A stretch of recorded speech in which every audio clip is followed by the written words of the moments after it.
میرے عزیز مسلمان بھائیوں،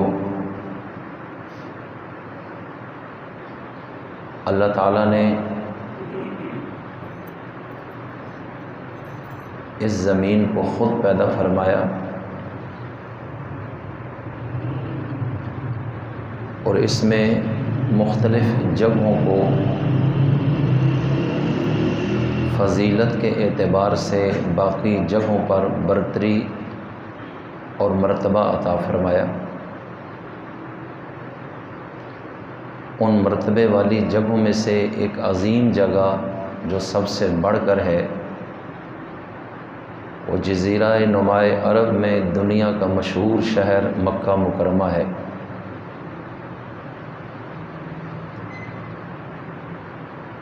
مکہ مکرمہ کا ذکر اللہ تعالیٰ نے قرآن کریم میں بڑے اعزاز کے ساتھ فرمایا ہے۔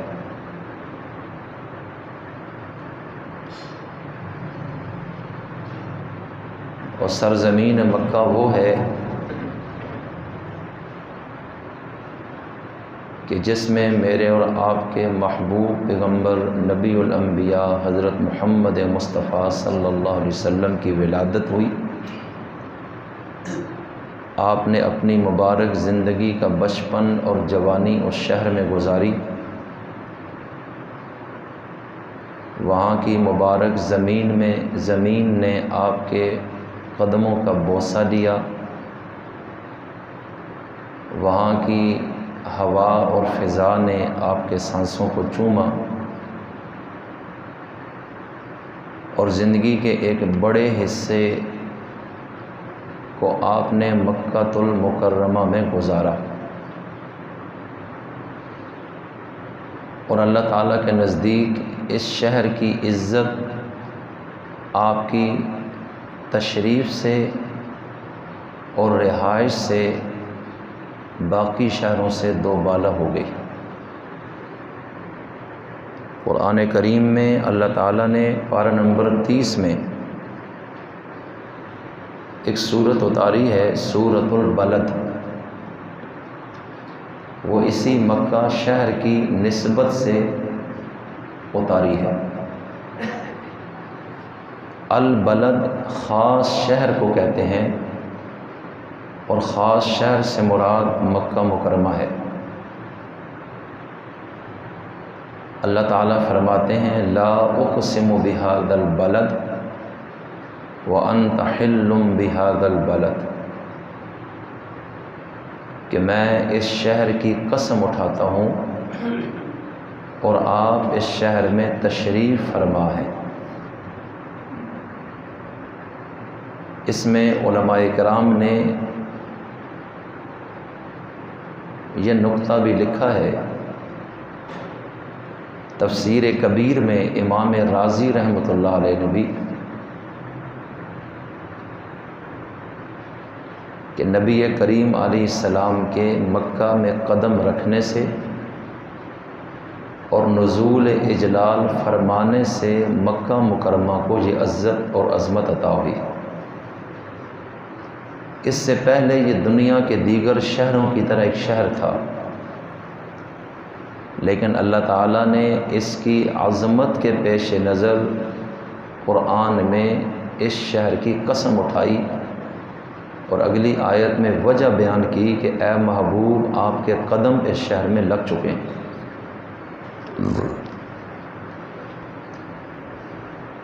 اور مکہ مکرمہ اس دنیا کا وہ واحد اور پہلا شہر ہے جس میں سب سے پہلے میرے نبی کے قدم لگے۔ اور مکہ معظمہ ہی میں اللہ کا وہ گھر ہے جسے کعبہ کہا جاتا ہے،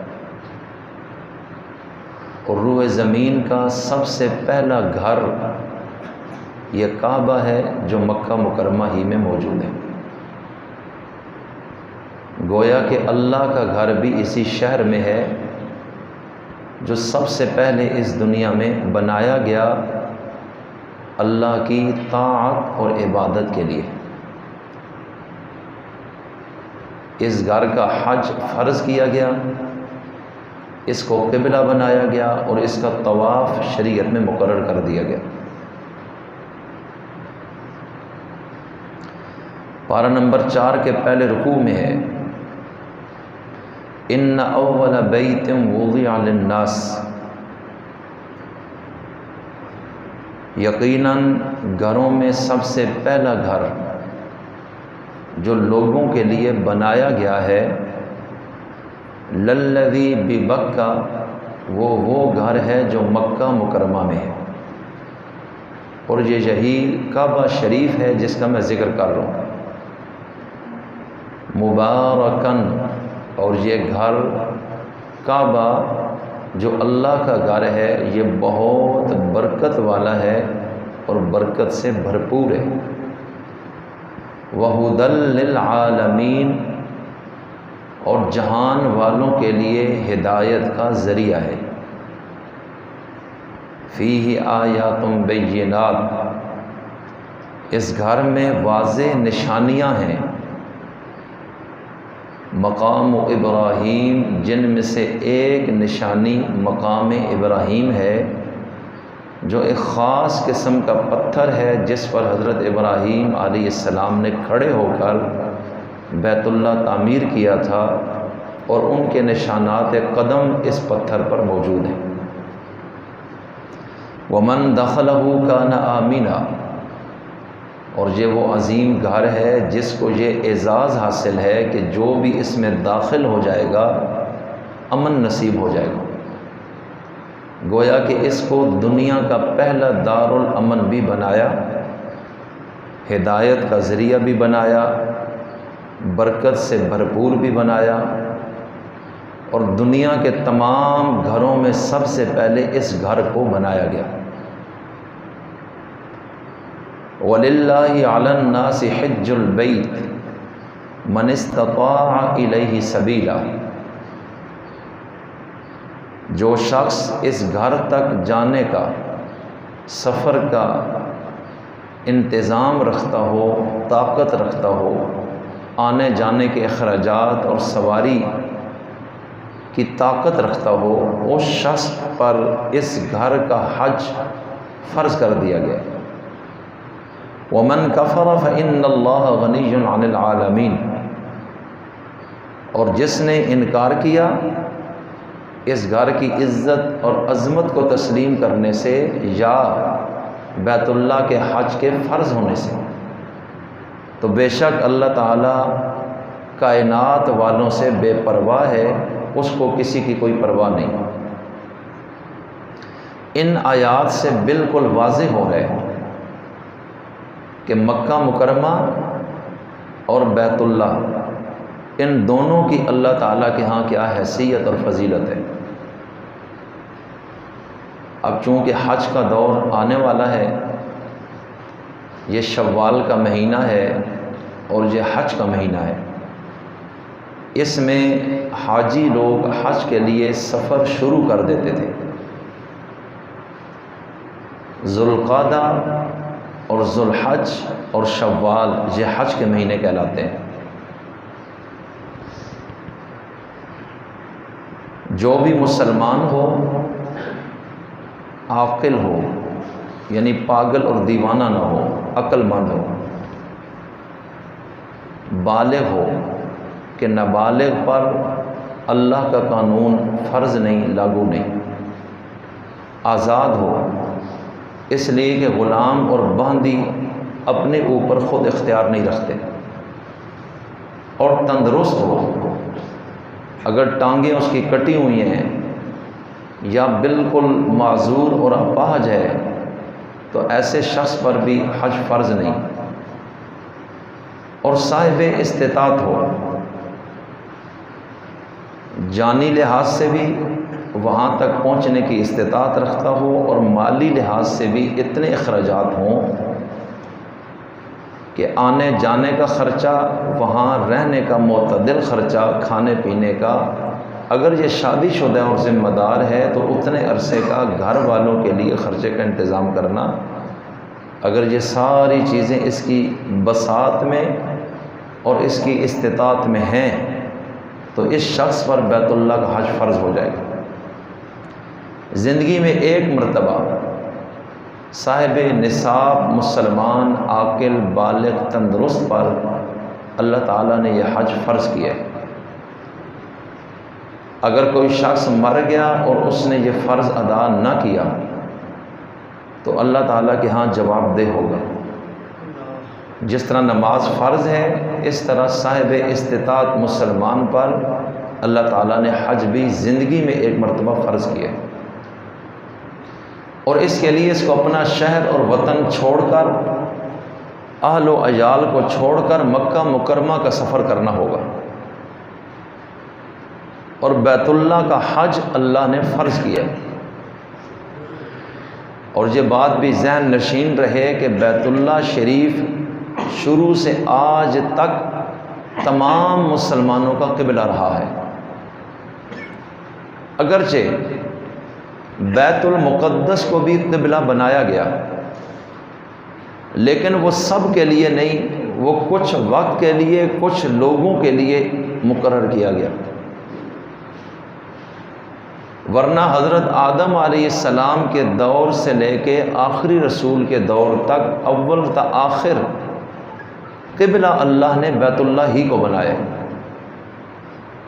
حضرت آدم علیہ السلام کو جب زمین پر بھیجا گیا تو انہوں نے جو نماز پڑھی وہ مکہ مکرمہ میں موجود بیت اللہ کی طرف منہ کر کے پڑھی، ان کا قبلہ بھی یہی تھا۔ نبی کریم صلی اللہ علیہ وسلم مکہ مکرمہ میں تھے، معراج کے سفر میں 5 نمازیں فرض کی گئیں، اس سے پہلے 2 نمازیں پڑھی جاتی تھیں، تو ان تمام اوقات میں مکہ مکرمہ میں موجود بیت اللہ شریف ہی کی طرف منہ کر کے نمازیں پڑھی گئیں، کیونکہ یہی قبلہ تھا۔ البتہ جب اللہ کے رسول ہجرت کر کے مکہ سے مدینہ تشریف لائے تو مدینہ منورہ میں آنے کے بعد اللہ تعالیٰ نے مسلمانوں کو بیت المقدس کی طرف منہ کر کے نماز پڑھنے کا حکم دیا۔ تقریباً 17 مہینے مسلمان بیت المقدس کی طرف، جو کہ فلسطین میں ہے، قبلہ اول جسے کہتے ہیں، اس کی طرف منہ کر کے نماز پڑھتے رہے،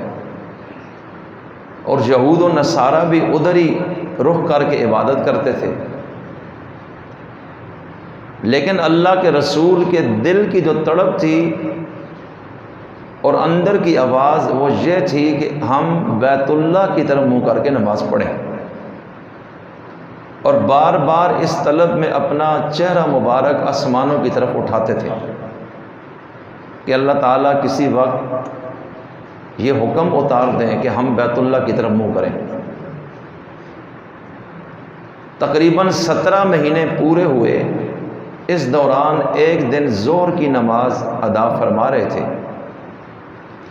نماز کے دوران بھی چہرہ آسمان کی طرف کیا۔ اللہ تعالیٰ نے اپنے محبوب کی اس ادا کو پسند کیا۔ 2 رکعتیں ہو گئی تھیں جماعت کے ساتھ، صحابہ اکرام صفوں میں کھڑے تھے۔ اللہ تعالیٰ نے اسی وقت حکم اتارا، اور اس طرح 2 رکعتیں تو بیت المقدس کی طرف منہ کر کے ادا کی گئیں، اور نماز کے اندر ہی قبلہ تبدیل ہوا، اور باقی 2 رکعتیں بیت اللہ کی طرف منہ کر کے تبدیل پڑھی گئیں۔ اور جس مسجد میں یہ واقعہ ہوا اس کو مسجد قبلتین کہتے ہیں، آج بھی مسجد قبلتین موجود ہے، یعنی 2 قبلوں والی مسجد۔ اور صحابہ کرام کا بھی امتحان تھا کہ اللہ کے رسول جدھر پھر رہے ہیں نماز میں، یہ بھی فوراً اسی رخ پہ پھرے،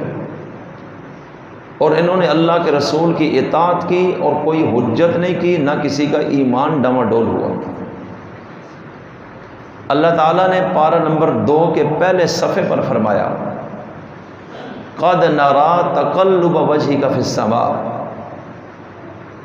اپنے رسول کو مخاطب کرتے ہوئے یہ ارشاد فرمایا، نَرَىٰ تَقَلُّبَ وَجْهِكَ فِي السَّمَاءِ، آسمان میں آپ کے چہرے کی الٹ پلٹ ہم دیکھتے ہیں۔ کہ آپ یہ چاہ رہے ہیں کہ بیت اللہ ہی کو قبلہ بنایا جائے کیونکہ وہ حضرت ابراہیم کی تعمیر ہے اور آپ ان کی اولاد میں سے ہیں۔ فَلَنُوَلِّيَنَّكَ قِبْلَةً تَرْضَاهَا، لہٰذا اب ہم آپ کا چہرہ پھیر دیتے ہیں اس قبلے کی طرف جس کی طرف منہ کر کے نماز پڑھنے میں آپ کی خوشی ہے۔ تو یہ گویا کہ یہ بیت اللہ کو قبلہ قیامت تک مقرر کیا جانا یہ اللہ کے رسول کی دل کی آواز تھی اور خوشی تھی، اور قیامت تک یہ قبلہ اللہ نے اپنے رسول کی رضا کی خاطر مسلمانوں کو دیا۔ اب ساری دنیا اللہ کی خوشی کو تلاش کر رہی ہے اور رضا کو، اور اللہ اپنے رسول کی رضا کو مقدم رکھ رہے ہیں۔ اب اس سے اندازہ لگائیں کہ اگر کوئی مسلمان کلمہ گو اس رسول کے ساتھ ایسا برتاؤ کرے کہ رسول قیامت میں خوش نہ ہوں، ناراض ہوں، تو اس شخص کی بخشش کی کیا صورت ہے؟ مکہ مکرمہ کی قسم اللہ نے کیوں اٹھائی کہ اے نبی آپ اس شہر میں قدم رکھ چکے ہیں،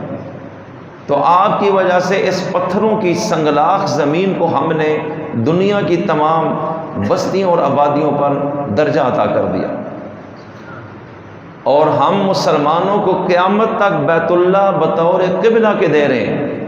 کیونکہ اے رسول آپ کی رضا یہ ہے اور آپ کی خوشی اس میں۔ اور جس وقت قبلہ چینج ہوا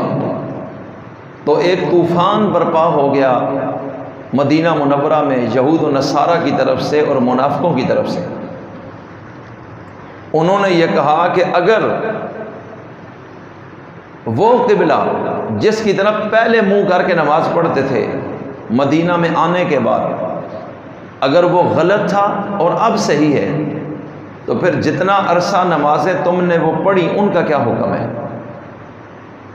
اور جو لوگ اس قبلے کی طرف منہ کر کے نمازیں پڑھتے پڑھتے مر گئے ان کی نمازوں کا کیا بنے گا؟ اللہ تعالیٰ نے ان منکرین کے اعتراضات کا جواب بھی سورہ بقرہ کے دوسرے پارے کے پہلے رکوع میں دیا ہے، اور بالکل واضح طور پر ان کی ان تمام چم گوئیوں کو اور ان کے پروپیگنڈے کو ختم کر دیا ہے۔ اور اس میں یہ ارشاد فرمایا ما کان اللہ لیضیع ایمانکم، ایمان سے مراد نماز ہے، کہ اللہ تعالیٰ تمہاری نمازوں کو ضائع نہیں کرے گا، اس لیے کہ اس وقت اس کا حکم یہ تھا کہ ادھر منہ کر کے نماز پڑھیں، اور اب اس کا حکم یہ ہے تو بات اس کے حکم کی اطاعت کی ہے، ورنہ کسی ایک جہت کی طرف منہ کرنے میں کوئی کمال نہیں ہے۔ فرمایا قل، اے نبی ان کو کہو، للہ المشرق والمغرب، مشرق اور مغرب دونوں اللہ کے ہیں، وہ جدھر بھی منہ کرنے کا حکم دے دے اس طرف منہ کر کے نماز پڑھنا عبادت ہوگا، اور اگر اس کا حکم شامل نہ ہو تو نہ مشرق میں کوئی کمال ہے نہ کوئی مغرب میں کمال ہے۔ لہٰذا اس وقت جن لوگوں نے بیت المقدس کی طرف منہ کر کے نمازیں پڑھی تو چونکہ اللہ کا حکم تھا ادھر منہ کر کے نمازیں پڑھیں تو ان کی نمازیں ضائع نہیں ہوں گی، وہ نمازیں قبول ہو گئی ہیں۔ اور اب چونکہ حکم یہ ہے کہ بیت اللہ کی طرف منہ کر کے نماز پڑھیں، اور اللہ تعالیٰ کو اختیار ہے کسی وقت بندوں کو کوئی بھی حکم دینے کا، اس پر کوئی اعتراض نہیں کر سکتا، کیوں، کیا، اس طرح کے سوالات نہیں کر سکتا۔ اس لیے فرمایا کہ یہ سب اون پٹانگ باتیں ہیں، اور اللہ تعالیٰ ہر انسان کے دل کے حالات کو بہتر جانتا ہے۔ اس وقت ادھر منہ کر کے نماز پڑھنے کا حکم دیا کہ ہم آزمانا چاہتے ہیں ہمارے حکم کے پیچھے کون چلتا ہے، اور آج ہم نے کہا ادھر منہ کرو تو ہم دیکھنا چاہتے ہیں کہ ہمارے حکم کے تابعدار کون ہیں، بس۔ ورنہ ادھر منہ کرنا یا ادھر منہ کرنا تو جتنی بھی سمتیں ہیں اور جہتیں یہ تو اللہ کی ہیں،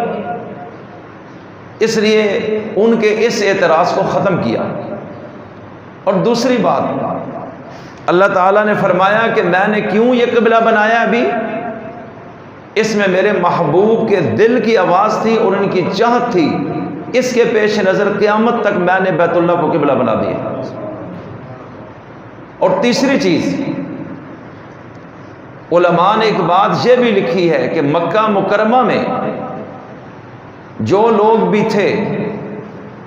وہ جو بھی عبادت کرتے تھے اپنے طریقوں کے مطابق وہ بیت اللہ کی طرف منہ کر کے عبادت کرتے تھے، تو مسلمانوں کا قبلہ وہاں بیت اللہ رہا۔ اور جب مدینہ منورہ میں آئے تو یہاں تو یہود و نصارہ تھے، اللہ تعالیٰ نے ان کی دلجوئی کی خاطر بھی ایک مصلحت کے تحت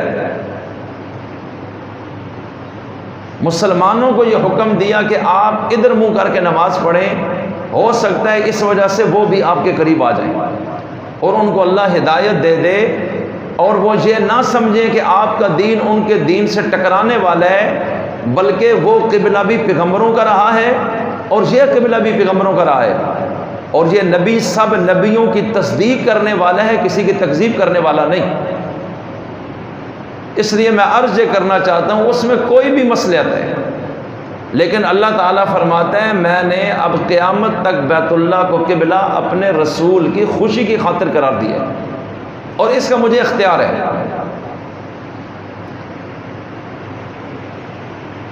یہ مکہ مکرمہ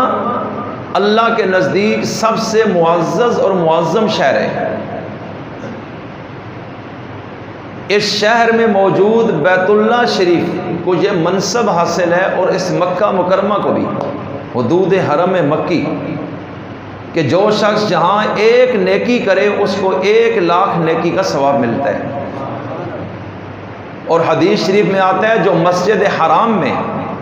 کہ جس کے سنٹر میں بیت اللہ ہے، اس مسجد میں ایک نماز جماعت سے پڑھے اللہ تعالیٰ اس کو 1,00,000 نمازوں کا ثواب عطا کرتا ہے، اور دنیا میں اتنی فضیلت کسی اور مسجد کی نماز کو حاصل نہیں۔ تو بہرحال دوسری بات، چونکہ حج کا وقت قریب آ رہا ہے، اب لوگ جانے لگے ہیں، کئی جگہ سے قافلے چل پڑے ہوں گے، کئی آنے والے دنوں میں جانے والے ہیں، تو حج کتنی اہم اور بڑی عبادت ہے اور اس کا کتنا بڑا مرتبہ اور کمال ہے، اس کے لیے میں 1-2 احادیث آپ کے سامنے رکھتا ہوں۔ مسند ابی یعلا میں اور مسند ابی ہریرہ میں ایک حدیث ہے جس کا مفہوم ہے کہ جب کوئی شخص حج کے ارادے سے گھر سے نکلتا ہے، سفر کرتا ہے کہ میں مکہ مکرمہ پہنچ جاؤں اللہ کے گھر کے حج کے لیے، اور رستے میں مر گیا، حج ابھی ہوا نہیں، دوران سفر جاتے ہوئے مر گیا، اللہ کے رسول فرماتے ہیں کہ اس شخص کو اللہ تعالیٰ ایسا ثواب دیتے ہیں کہ گویا کہ قیامت تک یہ حج ہی کر رہے ہیں، قیامت تک حج کرنے کا ثواب اس کے کھاتے میں لکھا جاتا رہتا ہے۔ اور فرمایا اگر کوئی عمرے کی نیت سے گھر سے نکلے اور رستے میں مر جائے اپنی منزل پر پہنچنے سے پہلے، تو اللہ تعالیٰ قیامت تک اس کو عمرہ کرنے والے کا ثواب اس کے کھاتے میں لکھتا رہتا ہے۔ اس سے آپ اندازہ لگائیں کہ یہ کتنی اہم عبادت اور اللہ کے ہاں اس کی حیثیت اور ویلیو کیا ہے۔ مشکات شریف کے اندر ایک حدیث ہے جس کا مفہوم ہے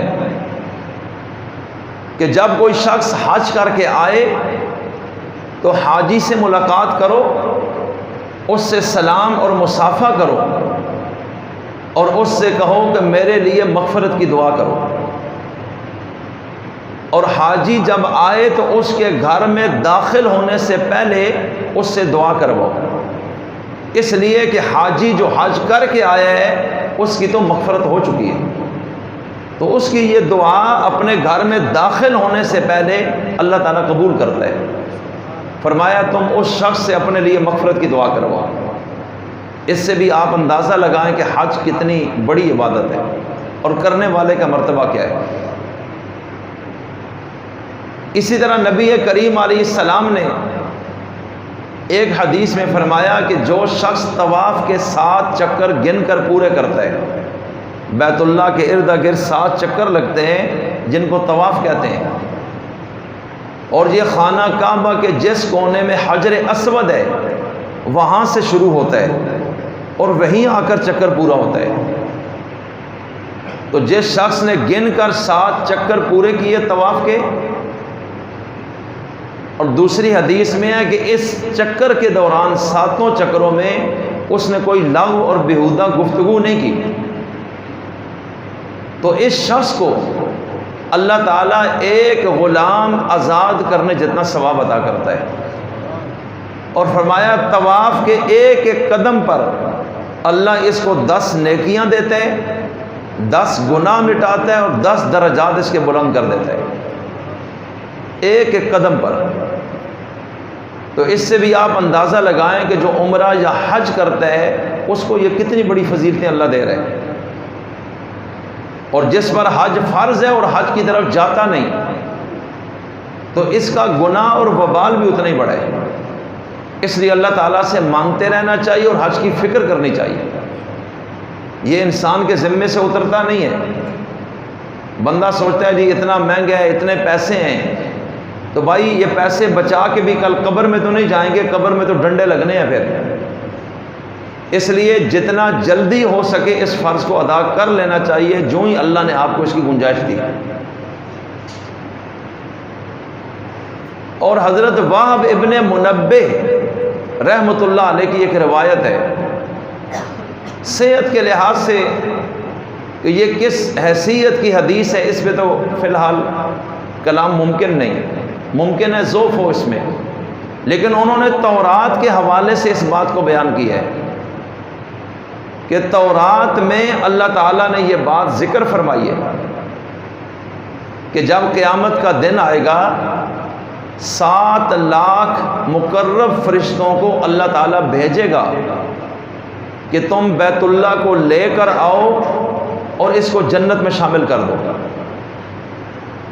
اور ہر فرشتے کے ہاتھ میں سونے کی ایک زنجیر ہوگی جس کے ساتھ وہ بیت اللہ کو باندھ کر کھینچ کر زمین سے جنت کی طرف لے کے جائیں گے۔ اور جب یہ فرشتے پہنچیں گے، سونے کی زنجیریں ہاتھوں میں ہے کہ بیت اللہ کو اس اعزاز کے ساتھ ہم لے کر جائیں، تو بیت اللہ ان سے کلام کرے گا، کہے گا میں اس طرح نہیں جاتا، بلکہ میرا ایک مطالبہ ہے کہ جو لوگ میرا حج کرنے کے لیے آئے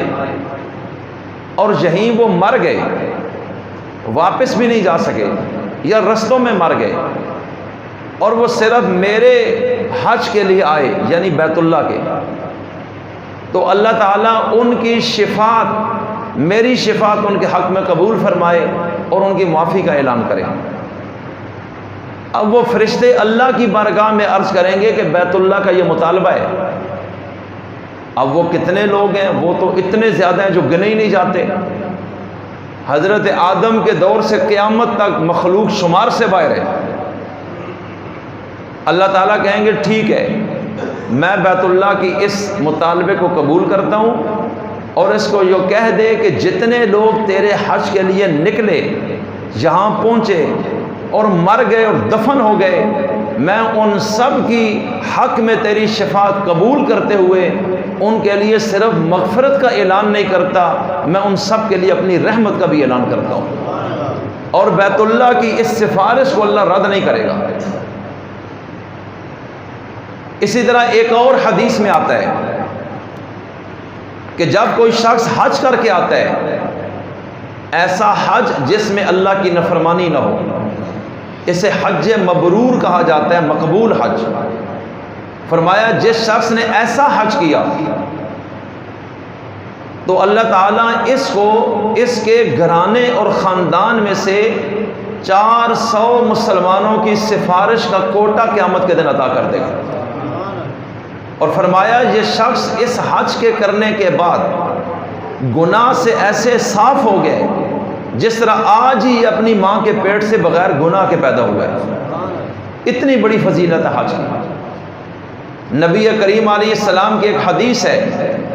ان الاسلام یہدم ما کان قبلہ وان الہجرۃ تہدم ما کان قبلہا وان الحج یہدم ما کان قبلہ او کما قال علیہ السلام، کہ اسلام ایک ایسی کمال کی چیز ہے کہ جو انسان کی زندگی کے پچھلے تمام گناہوں کو گرا دیتا ہے اور ختم کر دیتا ہے، منہدم کر دیتا ہے۔ ایک شخص نے زندگی گزاری کفر میں، شرک میں، ظلم میں، معصیت میں، شراب میں، جوئے میں، گمراہی میں، اور وہ کافر ہے، لیکن ایک زندگی کا ایسا لمحہ آیا جس میں اللہ نے اس کو مسلمان ہونے کی توفیق عطا فرمائی۔ فرمایا جس دن اس نے اسلام قبول کیا اسی دن اس کی زندگی کے پچھلے سارے گناہ اس اسلام کی وجہ سے اللہ نے ختم کر دیا۔ وَإِنَّ الْهِجْرَةَ تَهْدِمُ مَا كَانَ قَبْلَهَا، اور اسلام کے راستے میں ہجرت، گھر بار، علاقہ، قبیلہ، کنبہ، بنی بنائی دنیا چھوڑ دینا، یہ بہت بڑی قربانی ہے، یہ کوئی چھوٹی چیز نہیں۔ یہ کہنے کو آسان ہے، کرنے کو اتنا آسان نہیں ہے کہ ایک بندہ ایسے سب کو چھوڑ کے اسلام کی خاطر نکلا کہ اس نے واپس کبھی وہاں آنا بھی نہیں ہے اور ہمیشہ کے لیے اپنا شہر چھوڑ گیا، اور یہاں سے لے کر بھی کچھ نہیں جا رہا، سب کچھ پیچھے چھوڑ دیا، جائیداد و مکانوں کہ میں اپنا اسلام بچانا چاہتا ہوں، میں اپنی دنیا نہیں بچانا چاہتا، جیسے صحابہ کرام نے کیا ہے۔ فرمایا یہ ہجرت اتنا بڑا عمل ہے کہ جب کوئی شخص اللہ کے راستے میں ہجرت کرتا ہے تو ہجرت جو عمل ہے یہ اس کی زندگی کے پچھلے سارے گناہوں کو ختم کر دیتا ہے۔ وَإِنَّ الْحَجَّ يَهْدِمُ مَا كَانَ قَبْلَهُ،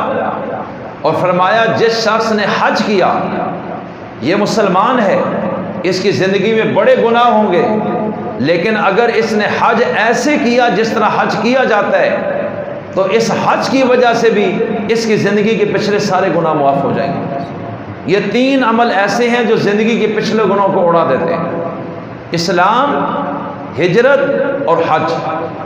تو اس سے آپ اندازہ لگائیں کہ حج کا عمل اسلام قبول کرنے جتنا وزن رکھتا ہے،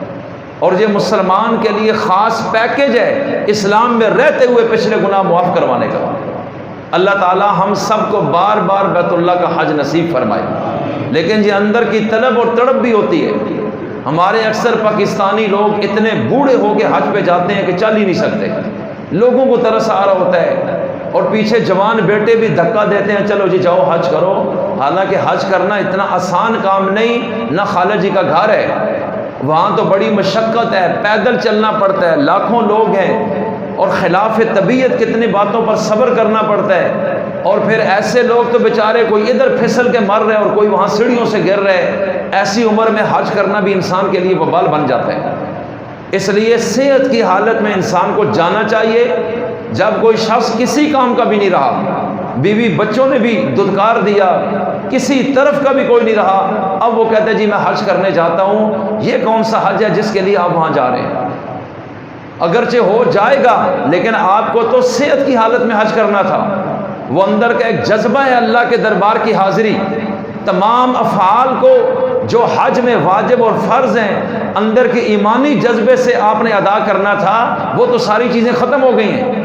ابھی تو آپ اپنے آپ کو بھی نہیں سنبھال رہے، چاہے جائے کہ وہاں لوگ پکڑ کے آپ کو روڈ بھی کراس کرا رہے ہیں اور سیڑھیاں چڑھا رہے ہوں، اس پوزیشن میں کون سا حج ہوگا؟ اور انڈونیشیا، ملائیشیا اور ان ملکوں کے لوگ جوانی میں حج کے لیے آتے ہیں اور پیدل اور ہر طرف بھاگ رہے ہوتے ہیں، اور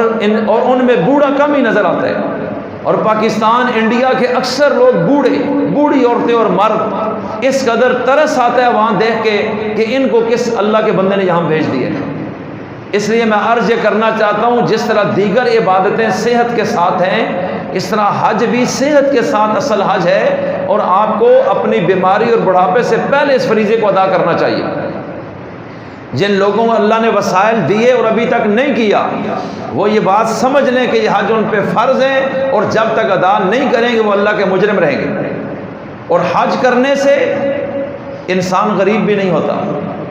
عمرہ کرنے سے انسان غریب نہیں ہوتا، بلکہ احادیث میں اس شخص کے رزق کے بڑھنے کی طرف اشارے موجود ہیں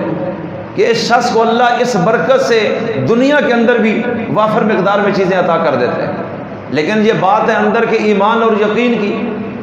اور ہم لوگ بالکل شیطان کے راستے پر ہیں۔ ہمیں تو اللہ اور رسول کی بات کو تسلیم کرنا بھی ایک عذاب ہے۔ 100 طویلیں علماء کو بھی کر کے آپ کو بتانا پڑتا ہے نہیں جی اس میں یہ حکمت ہے، اور صحابہ کرام اللہ کے رسول کے پیچھے کھڑے ہیں، اللہ کے نبی بول بھی نہیں رہے، بیت المقدس کی طرف منہ کر کے نماز پڑھ رہے ہیں، 2 رکعتیں ابھی ہوئی تھیں، نماز کی حالت میں جبریل آئے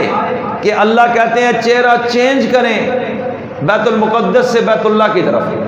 ابھی نبی نے لوگوں کو بھی نہیں فرمایا کہ قبلہ چینج ہو گیا ہے، میں منہ تبدیل کرنے لگا ہوں، رخ اور تم بھی کرو۔ آپ نے تو کچھ بھی نہیں بولا، پیچھے ایمان والے کھڑے ہیں اور وہ تو اشارہ مانگتے تھے اسلام کی اطاعت کا۔ اللہ کے نبی نماز ہی میں یک دم پھر گئے، اور صحابہ کرام نے جب دیکھا وہ بھی یک دم چینج ہو گئے کہ اللہ کے نبی نے جب قبلہ کا رخ چینج کیا ہمیں بھی کر لینا چاہیے۔ اور چونکہ حکم تو نہیں دیا تھا، اور عین اس لمحے اللہ کے رسول کے پیچھے جماعت صحابہ نے بھی یک دم چینج کیا۔ اور یہ کیسے چینج ہوئے؟ یہ پوری ڈگری پر چینج ہوئے۔ کیسے کہ اگر ابھی ادھر منہ کر کے نماز ہو رہی ہے تو یک دم منہ یوں کرنا تھا، صرف اس ایک رخ پہ نہیں، جدھر پیٹھ ہے ادھر رخ کرنا ہے۔ اللہ کے نبی پھر کس طرح وہاں پھرے؟ اس میں علماء کی بڑی بات ہے کہ صحابہ کرام کی بھی پوری صفیں رسول اللہ کے پیچھے پھر گئیں، اور رسول اللہ یوں چل کے صحابہ کے آگے اس طرف ہو گئے، اور یک دم یہ 180 کی ڈگری سے یہ چینجنگ ہوئی ہے، اور کوئی ایک صحابی بھی بولتا نہیں ہے کہ یہ کیا ہو رہا ہے، یہ کیسی نماز ہے۔ بس ادھر اللہ کے رسول نے چہرہ پھیرا 180 ڈگری پہ، اور ادھر تمام صحابہ جو کھڑے ہیں انہوں نے یک دم یوں رخ پھیر لیا، 2 رکعتیں بیت المقدس کی طرف، 2 بیت اللہ کی طرف منہ کر کے۔ یہ وہ اعتماد اور ایمان ہے کہ جس میں صحابہ کرام نے کبھی دیر کوئی نہیں لگائی۔ اللہ کے نبی نے جب رخ پھیرا دیکھا کہ 10 صحابہ ہیں جنہوں نے پورا رخ رسول اللہ کے پیچھے کیا ہے۔ اللہ کے نبی نے نام لے لے کر فرمایا تم سارے جنت میں داخل ہو جاؤ گے۔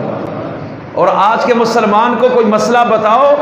تو انسان سوچتا ہے پتہ نہیں یہ مانے گا بھی کہ نہیں۔ اب اس میں ہم بھی تذبذب میں اس کو سمجھائیں گے کیسے کہ وہ ماننے والا بھی اتنی آسانی سے نہیں۔ اور صحابہ کرام آپ کے سامنے ایک مثال دے رہا ہوں کہ اس طرح کے اطاعت کرنے والے لوگ اس کائنات میں کسی پیغمبر کو نصیب نہیں ہوئے جو آخری نبی کو نصیب ہوئے۔ حضرت موسیٰ کے بھی صحابہ تھے لیکن وہ ایک ایک بات پر اڑ جاتے تھے، ان سے حجت بھی کرتے تھے اور اللہ تعالیٰ کی طرف سے ڈانٹ ڈپٹ بھی آتی تھی، لیکن آخری نبی کے صحابہ نے تو پچھلے ریکارڈ ہی سب کے توڑ دیے۔ بس حکم آنے میں دیر ہے، رسول کے حکم کو بجا لانے میں کوئی دیر نہیں ہوتی تھی۔ کہنے میں دیر ہے، سننے میں دیر نہیں، بولنے میں دیر ہے، کرنے میں دیر نہیں، کہنے میں دیر ہے، اطاعت میں دیر نہیں ہے۔ اور اللہ کو ان کی یہ ادا اتنی پسند آئی ہے کہ قدم قدم پر اللہ صحابہ کی تعریفیں قرآن کی آیتوں میں کر رہے ہیں۔ تو اس طرح کا مسلمان اللہ کو پسند ہے۔ جب حکم آیا کہ شراب حرام، ایک بندہ بھی آ کر نبی سے بحث نہیں کرتا کہ کیوں حرام ہے، وجہ کیا ہے، یہ تو انگور کی ہے، انگور تو صاف پاک ہے، یہ تو پھل ہے، یہ حلال ہے، تو جوس کیوں حرام ہو گیا ہے۔ اب بس ایک جملہ بولا کہ شراب حرام، تو پھر رات کو یہ حکم ہوا۔ صبح مدینہ کے لوگوں نے دیکھا مدینہ کی گلیوں میں، لوگوں کے گھروں میں اتنا شراب ہوتا تھا، بنایا جاتا مٹکوں میں، اور اس طرح بڑے بڑے مٹکے بھرے ہوتے ہر وقت، اور ہر گھر میں یہ حال تھا، اور کثرت سے پیتے اور پلاتے تھے، دنیا میں بیچتے تھے، شراب ان کی گھٹی میں تھی۔ اتنا آسان نہیں تھا یہ نشہ چھڑانا۔ آج کوئی چرسی ہے، ذرا ایک حکم سے چھڑا کر دکھائیں، شرابی کو ایک بار کہیں حرام اور چھڑا کر دکھائیں، وہ اپنے اندر سے آزاد نہیں ہوتا اتنی آسانی سے۔ آپ کبھی ڈاکٹروں کے پاس، کبھی حکیموں کے پاس، کبھی اسپتالوں میں، اور جی نشے سے اس کو جان چھڑانی ہے، 4 مہینے کے کورس ہیں، اور وہاں تو شراب گھٹی میں چلی گئی ہے، اللہ نے ابھی تک حرام نہیں کی۔ بس ایک وقت آیا، یک دم حکم آیا ہے۔ پہلے تھوڑے تھوڑے حکم آئے جس میں اتنا بتاتے رہے یہ اچھی چیز نہیں ہے، پھر دوبارہ ایک آیت آئی جس میں یہ بتایا کہ اس میں فائدہ کم ہے، نقصان زیادہ ہے۔ پھر ایک وقت آیا جس میں اتنا فرمایا کہ جب نشے میں ہو تو نماز نہ پڑھا کرو، کیونکہ پتہ ہی نہیں چلتا کہ بندہ بول کیا رہا ہے۔ اس طرح ان کے دماغوں میں آہستہ آہستہ یہ بات پہلے ڈالی از رائے حکمت کہ یہ اچھی چیز نہیں ہے، اور اس طرح وہ سوچتے تھے، لیکن چونکہ منع تو نہیں تھی اس لیے پیتے بھی تھے۔ لیکن پھر ایک وقت آیا، انما الخمر والمیسر والانصاب والازلام رجس من عمل الشیطان فاجتنبوہ۔ اے مسلمانوں، شراب ایک شیطانی عمل ہے، اس کو چھوڑ دو اور اس سے بچ جاؤ۔ بس یہ جو ہی حکم آیا، اللہ کے رسول نے ایک مرتبہ یوں حکم الہی سنایا، اور جب صبح کا وقت آیا لوگوں نے مدینہ کی گلیوں میں دیکھا کہ ہر گھر سے لوگوں نے شراب کے مٹکے اٹھا کر گلیوں میں پھینکے، اور اتنی کثرت سے وہ شراب گویا کہ پوری گلیوں میں جیسے سیلاب کا پانی بہ رہا ہے۔ اور صحابہ نے یہ بتا دیا ہے کہ ہم اپنی زندگیاں ہر طرح داؤ پہ لگا سکتے ہیں، اپنی چاہتوں کو قربان کر سکتے ہیں، اللہ اور اس کے رسول کے حکم کو کبھی بھی قربان نہیں کر سکتے ہیں۔ یہ زندگی کی ایک مثال نہیں، حجۃ الوداع کے موقع پر کھڑے ہوئے آپ نے 1.25 لاکھ کے اجتماع میں فرمایا، آج کے دن اس وقت میدان عرفات میں جب میں یہ خطبہ دے رہا ہوں، جاہلیت کی جتنی رسمیں ہیں اور رواج ہیں وہ آج میں اپنے پاؤں کے نیچے کچل رہا ہوں۔ آج سے اسلام اور سنت کا طریقہ دنیا میں چلے گا۔ جاہلیت میں جتنا رسم و رواج تھا اور غلط اعمال تھے، آج کے دن ان کو اپنے پاؤں کے نیچے میں نے رون دیا ہے۔ فرمایا اب سنو، میں تم سے کچھ باتیں کرنے لگا ہوں، جس میں سے ایک بات یہ تھی کہ جتنا بھی سودی نظام ہمارے معاشرے میں چل رہا تھا، آج کے دن میں سود کو حرام کر رہا ہوں قیامت کے دن تک۔ اس لیے فرمایا جو سود پہ لین دین ہے، غریبوں کو یا کسی کو پیسہ دے کر قسطیں لے رہے ہو، فرمایا سن لو میری بات کہ اصل پیسہ واپس لینے کا تمہیں حق ہے، لیکن سود لینے کی اب اجازت نہیں۔ اور اس کا آغاز اپنے گھر سے کیا۔ فرمایا میرے چچا عباس نے بھی سود پر پیسے دیے، میرے گھر کا آدمی ہے، ابھی تک حرام نہیں تھا سود، اس لیے گناہ بھی نہیں ہے۔ فرمایا سب سے پہلے میں اپنے گھر سے آغاز کرتا ہوں، اپنے چچا عباس کا سود میں ختم کرتا ہوں، صرف اصل پیسہ واپس لیا جائے گا، اس لیے کوئی بندہ اپنے اوپر بوجھ نہ سمجھے، اور آج سے قیامت تک سود کو حرام کر رہا ہوں۔ آپ پڑھیں، اسلامی تاریخ اٹھائیں کہ جب میرے نبی نے یہ اعلان کیا، اس لمحے کے بعد تمام صحابہ کے دور میں 100 سالہ دور ہے صاحب کا، کبھی کسی صحابی نے سود کا لین دین کیا ہو، کبھی اس نے اس پیسے پر کسی بندے سے جا کے مطالبہ کیا ہو کہ نہیں مجھے سود ابھی بھی چاہیے، ایک مثال بھی کوئی نہیں ہے۔ یہ تھے وہ مسلمان جن کو اللہ پسند کرتا تھا کہ بس پہلے حکم نہیں پتا تو اور بات ہے، لیکن جب بتا دیا گیا اب اس کے بعد نہ کرنا اور حجت کرنا، اللہ کہتا ہے یہ مسلمان نہیں، یہ منافق ہوتا ہے۔ قرآن کریم میں ہے یا ایھا الذین آمنوا ادخلوا فی السلم کافہ، اے ایمان والے اسلام میں پورے کے پورے چلے جاؤ۔ یہ نہیں کہ جو مرضی کی بات ہے اس کو قبول کیا، اور جو مزاج کے خلاف ہے یا جہاں مالی نقصان ہے یا جہاں پرافٹ میں کمی ہے وہاں ہم کہیں نہیں جی نہیں ہم یہ چیز لیں گے، مجبوری ہے۔ اللہ کہتا ہے اس طرح کا مسلمان مجھے نہیں چاہیے، مجھے پورے کا پورا مسلمان جو میری تابعداری میں آئے، ہم اس مسلمان کو پسند کرتے ہیں۔ اور جو آدھا تیتر آدھا بٹیر، کچھ مانا اور کچھ نہ مانا، فرمایا ولا تتبعوا خطوات الشیطان، یہ شخص شیطان کے نقش قدم پہ چل رہا ہے۔ اور میں تمہیں بتا رہا ہوں انہ لکم عدو مبین، کہ شیطان تمہارا کھلم کھلا دشمن ہے، وہ کبھی بھی تمہارا خیر خواہ نہیں ہو سکتا۔ اس نے ازل میں جب میں نے اس کو دھتکارا تھا، اس نے قسم اٹھا کر کہا تھا لأغوینہم اجمعین، میں ان سب کو میں گمراہ کروں گا اور برباد کر دوں گا، میں ان کو صراط مستقیم سے ہٹاؤں گا، میں ان کی شکلیں اور چہرے اور تیری تخلیق ان سے تبدیل کرا دوں گا۔ آج آپ دیکھ لیجئے مرد عورتیں بننے کے چکر میں ہیں، عورتیں مرد بننے کے چکر میں ہیں۔ اللہ نے مرد کو حکم دیا ہے نبی کے ذریعے کہ تم ٹخنے ننگے رکھو۔ میرے نبی نے فرمایا کہ جو شخص پجامہ یا سلوار پہنے اور وہ ٹخنوں کے اوپر رہے تو یہ ٹخنے جہنم میں چلے جائیں گے۔ اس لیے فرمایا کہ یہ ٹخنے ننگے رہنے چاہیے مرد کے، نماز اور غیر نماز میں پوری زندگی میں۔ اور آج مردوں کی سلواریں پورے پاؤں کے اوپر پڑی ہیں اور عورتوں کی یہاں تک چلی گئی ہیں، ہر کام الٹ ہو گیا ہے۔ اور عورت کے چہرے پر تو قدرتی بال نہیں ہے، اور مرد کے جو آئے کہا کہ تم نے اس کو رکھنا ہے، تم نے عورت کی مشابہت اختیار نہیں کرنی۔ لیکن آج کا مسلمان بھی عورت بننے کے چکر میں ہے، عورت مرد بننے کے چکر میں ہے۔ عورت کو کہا گھر میں رہو عزت اور پردے میں، عورت کہتی ہے میں نے میدان میں، بازار میں، سیاست میں میں نے ایک ایک مقام پر خود تجارت کرنی ہے، اور مرد بیچارہ یہ اور دنیا میں چلا گیا ہے۔ شیطان نے اس وقت کہا تھا کہ میں ان سے تبدیل کرواؤں گا ان کی تخلیق، ان کی ظاہری ساخت، اور آپ دیکھیں گے یہ میری بات کو فالو کریں گے۔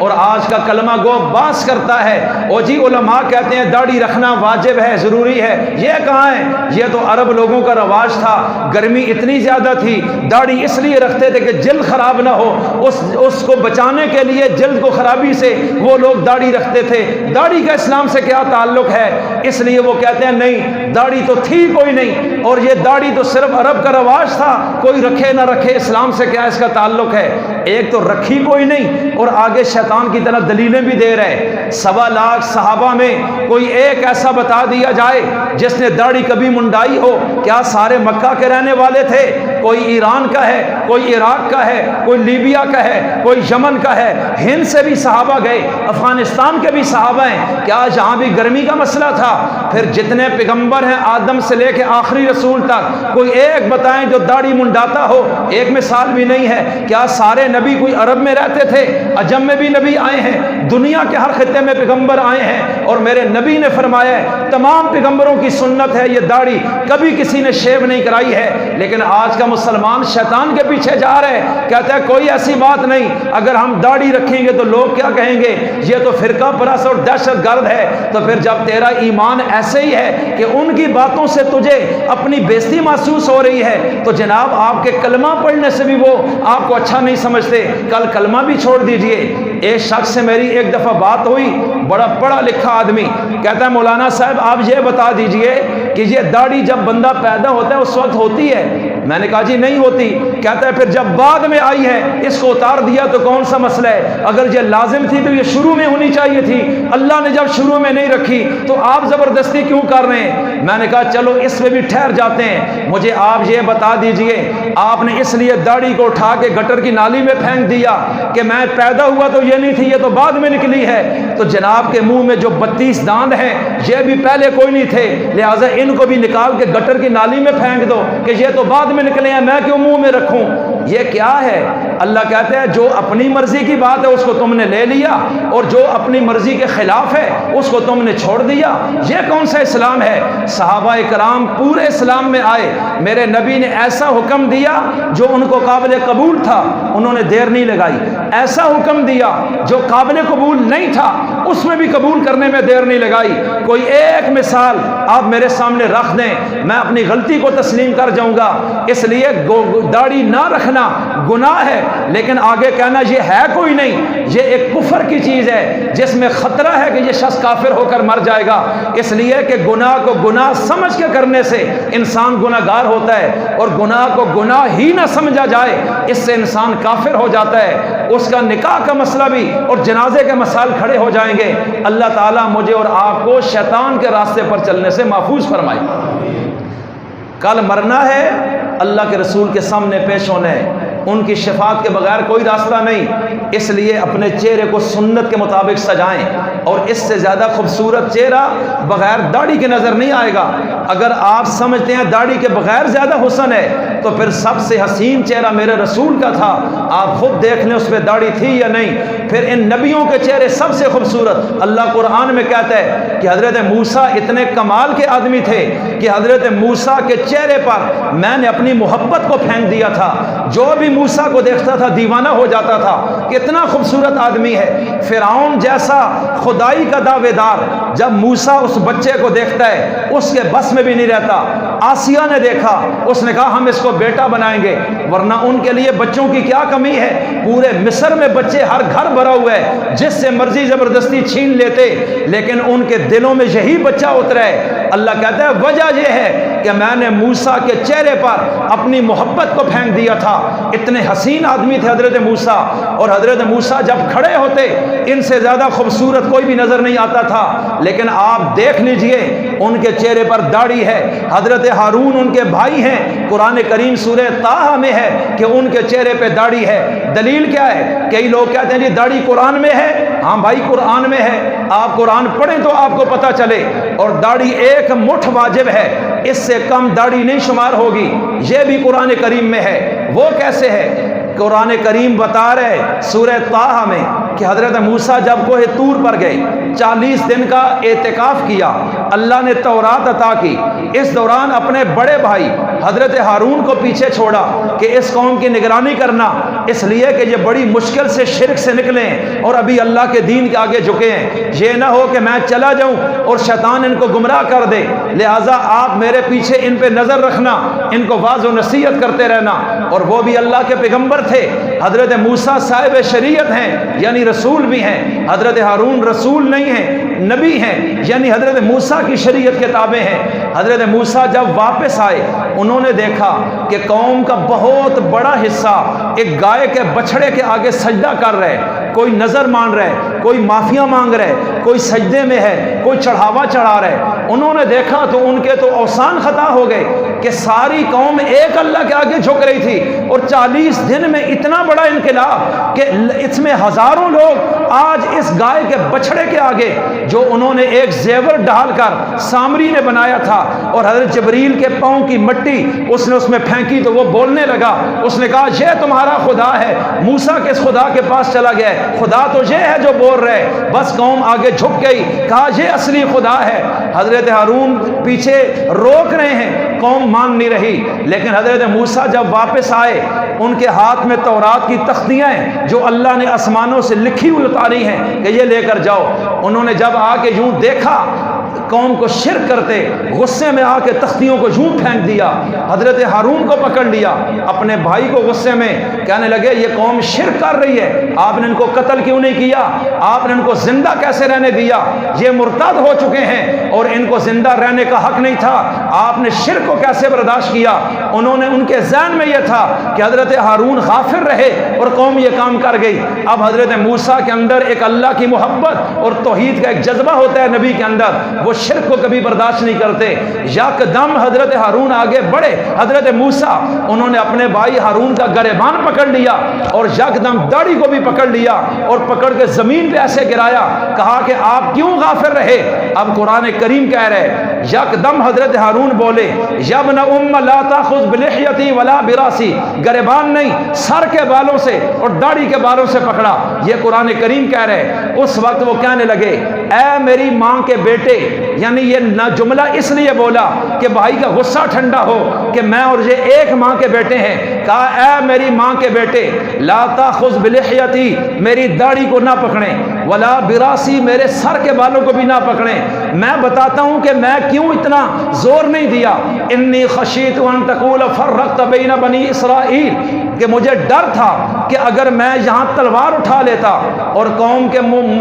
مواحدین اور مجاہدین میرے ساتھ کھڑے ہو کے ان کو قتل کرتے، یہ دو گروپ بن جاتے اور آپ واپس آ کر کہتے میں ان کو ایک امت بنا کر گیا تھا اور تم نے ان کو دو ٹکڑوں میں کیوں تبدیل کیا۔ تو میرے نزدیک یہ تھا کہ چلو شرک یہ کر رہے ہیں، آپ آئیں گے تو یہ کنٹرول ہو جائیں گے، لیکن اگر یہ دو ٹکڑے ہو گئے تو پھر یہ کبھی ایک ہونا مشکل ہو جائے گا، اس لیے میں نے قتل والا راستہ نہیں اٹھایا۔ میرے نزدیک ان کا امت میں ایک بن کر رہنا یہ زیادہ اہم تھا اس مسئلے سے۔ حضرت ہارون موسیٰ کے اجتہاد میں یہ تھا کہ امت ایک تب رہے گی جب توحید اس کی بنیاد صحیح ہوگی، یہ تو امت رہی نہیں، یہ تو خارج ہو گئی ہے، اس لیے اب ان کو سنبھالنے سے کیا مسئلہ تھا، تو آپ کو تلوار اٹھانی چاہیے تھی۔ میں اس واقعے کی تفصیل میں نہیں جاتا، میں تو اتنا عرض کرتا ہوں یہ قرآن بتا رہا ہے کہ حضرت ہارون نبی ہیں اور ان کی داڑھی ہے، اور موسیٰ نے اپنی مٹھی میں پکڑا تو داڑھی اتنی تھی جو مٹھ میں آئی ہے، اگر اتنی ہو تو مٹھ میں کیسے آئی ہے، یہ اللہ کا قرآن بتا رہا ہے۔ پھر نبی کی زندگی، صحابہ کی زندگیاں،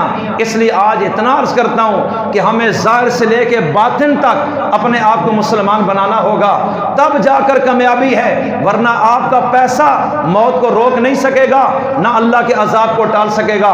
آپ کا عہدہ کبھی بھی اللہ کے حکم کے آگے رکاوٹ نہیں بن سکے گا، یہ تعلقات، رشتہ داریاں یہ دین کو توڑنے کی صورت میں کل چھڑا نہیں سکیں گی۔ اس لیے میں واضح کرنا چاہ رہا ہوں کہ آج آپ لوگ اس چیز کا تہیہ کریں کہ یا اللہ ہم آج اپنا ظاہر تیرے نبی کے مطابق بناتے ہیں، بس تیرے بس میں کہ اندر کو بھی نبی کے مطابق بنا دے۔ اور یہ اللہ کو کتنا پسند ہے، 80,000 جادوگر حضرت موسیٰ کے مقابلے میں آیا ہے، ہاتھوں میں رسیاں اٹھا کے۔ لیکن عجیب بات ہے 80,000 بندہ مسلمان ہو گیا، اور فرعون جس نے یہ سارا کچھ کرایا تھا، جس کے لیے یہ سب کچھ ہوا ہے کہ اس کو ہدایت ملے، وہ اسی طرح بدماش رہا، اس کو ہدایت نہیں ملی۔ علماء نے لکھا ہے یہ کیا وجہ ہے، اور اس میں مفسرین نے تفسیر سے لکھا ہے کہ جب یہ 80,000 جادوگر آئے میدان میں، انہوں نے حضرت موسیٰ جیسا لباس پہنا ہوا تھا، یہ سارے غیر مسلم تھے، یہ جادوگر تھے، حضرت موسیٰ جیسے کپڑے پہنتے تھے، ان سب کو فرعون نے اس طرح کا لباس ان کی چاہت پر بنوا کر دیا۔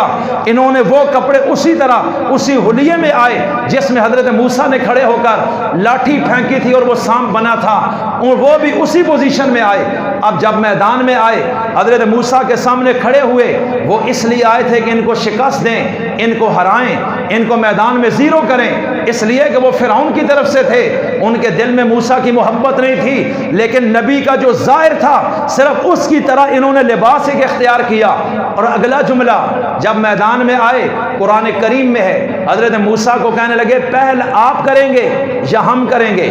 پہل آپ کریں گے یا ہم کریں گے۔ یہ حضرت موسیٰ کو ایک ادب کی حد تک انہوں نے آفر کی ہے، اللہ کو یہ ادا بھی پسند آ گئی، ورنہ وہی پہل کر جاتے۔ انہوں نے آ کے کہا پہل آپ کی ہوگی یا ہماری ہوگی؟ حضرت موسیٰ نے کہا آپ کی ہوگی۔ انہوں نے کہا جی ٹھیک ہے۔ اب 80,000 بندہ رسیاں پھینکتا ہے، 1.5 لاکھ سے زیادہ سانپ ہے، خوف ہی خوف ہے، اور اللہ نے کہا موسیٰ ایک لاٹھی اب تم بھی پھینکو۔ انہوں نے پھینکی، وہ اتنا بڑا اژدہا بنا، 1.5 لاکھ سے زیادہ سانپوں کو کھا گیا۔ اور اب جب فرعون کے تخت کی طرف ہوا تو دوڑیں لگ گئی اور چیخ و پکار، اور کئی 100 لوگ یا ہزاروں لوگ اس کھلبلی میں لوگوں کے پاؤں کے نیچے آ کے مر گئے۔ اتنا بڑا انقلاب مصر میں آیا، حضرت موسیٰ کا غلبہ اللہ نے ظاہر کیا۔ پھر حضرت موسیٰ نے اس سانپ کے منہ میں ہاتھ دیا، وہ دوبارہ لاٹھی بن گئی۔ لیکن اب یہ سارا منظر کیوں ہوا تھا؟ فرعون اور اس کی کابینہ کے لیے، جس کو موسیٰ اور ہارون جا کر پیغام دے چکے تھے کہ اللہ کو رب تسلیم کر لو، انہوں نے انہی کے لیے تو یہ سارا میدان سجائے، لیکن وہ اڑے ہوئے ہیں۔ اور عجیب بات یہ ہے، یہ 80,000 جادوگر جو سامنے آ کے کھڑا ہوا، ان کو اسی لمحے اللہ نے ہدایت دی، 80,000 بندہ کلمہ پڑھ کے حضرت موسیٰ کی امت میں داخل ہو جاتا ہے۔ اب فرعون نے جب دیکھا یہ 80,000، اس نے کہا میری بیزتی، میرے ساتھ اتنا تم نے غداری، تم تو اس کے شاگرد ہو، اندر سے پہلے سے ملے ہوئے تھے، حالانکہ ملے ہوئے نہیں تھے، ان پر حق واضح ہو گیا تھا، وہاں سے ہدایت کا دروازہ کھل گیا۔ علماء نے لکھا ہے وجہ کیا بنی، کہا یہ صرف نبی کے لباس جیسا لباس پہن کے آئے، انہوں نے ظاہر نبی جیسا بنایا، اللہ نے ان کے اندر کو بھی پیغمبر جیسا بنا دیا ہے۔ اس لیے ظاہر نبی جیسا بنائیں، اندر نبی جیسا تب بنے گا۔ حالانکہ وہ کافر تھے، ایک شخص کو بھی اللہ نے کافر نہیں رہنے دیا۔ تو جب آخری نبی کا ظاہر آپ اپنائیں گے تو پھر آپ کیا سمجھتے ہیں باطن کیا ہوگا؟ یہ اللہ کا فیصلہ ہے، یہ کبھی جھوٹا نہیں ہو سکتا۔ اللہ سمجھ کر عمل کی توفیق عطا فرمائے۔ وما علینا الا البلاغ المبین۔